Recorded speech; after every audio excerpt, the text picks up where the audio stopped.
তহা সিদ্দিকী সাহেবের নিয়ে কিছু তথ্য।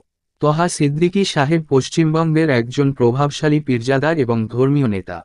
তিনি হুগলি জেলার ফুরফুরা শরীফের একজন গুরুত্বপূর্ণ সদস্য। ফুরফুরা শরীফ পশ্চিমবঙ্গের মুসলিম সমাজের একটি অত্যন্ত শ্রদ্ধেয় এবং গুরুত্বপূর্ণ স্থান। তহা সিদ্দিকী সাহেবের সম্পর্কে কিছু তথ্য নিচে দেওয়া হল।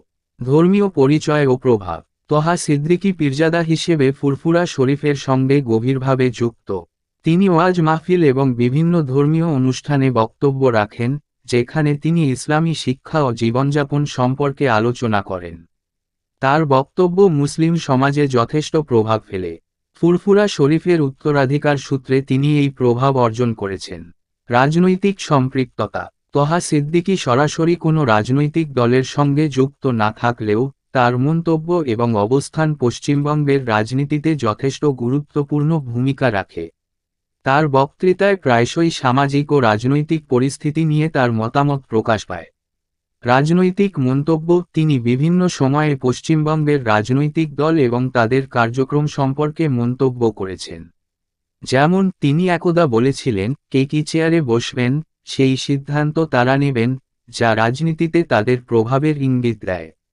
সম্প্রীতির বার্তা। তহা সিদ্দিকী পশ্চিমবঙ্গের সাম্প্রদায়িক সম্প্রীতি বজায় রাখার বিষয়ে গুরুত্ব দেন। তিনি হিন্দু মুসলিম ঐক্যের কথা বলেন এবং ধর্মীয় ভেদাভেদ দূর করার উপর জোর দেন। তিনি বিভিন্ন সময়ে সম্প্রীতির বার্তা দিতে অন্যান্য ধর্মীয় নেতাদের সাথেও দেখা করেছেন।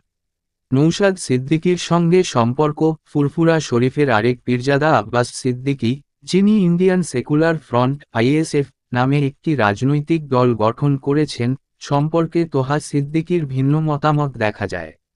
মাঝে মাঝে তাদের মধ্যে মতপার্থক্য তৈরি হয়েছে, যা সংবাদ মাধ্যমে আলোচিত হয়েছে। তহা সিদ্দিকী আব্বাস সিদ্দিকীর রাজনৈতিক পদক্ষেপের সমালোচনাও করেছেন। সামাজিক কর্মকাণ্ড। ধর্মীয় বক্তৃতার পাশাপাশি তহা সিদ্দিকী বিভিন্ন সামাজিক কর্মকাণ্ডেও জড়িত। তিনি সমাজে সচেতনতা বৃদ্ধিতে কাজ করেন এবং বিভিন্ন সময়ে মানুষের কল্যাণে কথা বলেন। তহা সিদ্দিকী পশ্চিমবঙ্গের মুসলিম সমাজের কাছে একজন গুরুত্বপূর্ণ ব্যক্তিত্ব হিসেবে বিবেচিত হন এবং তার বক্তব্য ও কার্যকলাপ রাজ্যের ধর্মীয় ও রাজনৈতিক অঙ্গনে প্রভাব ফেলে।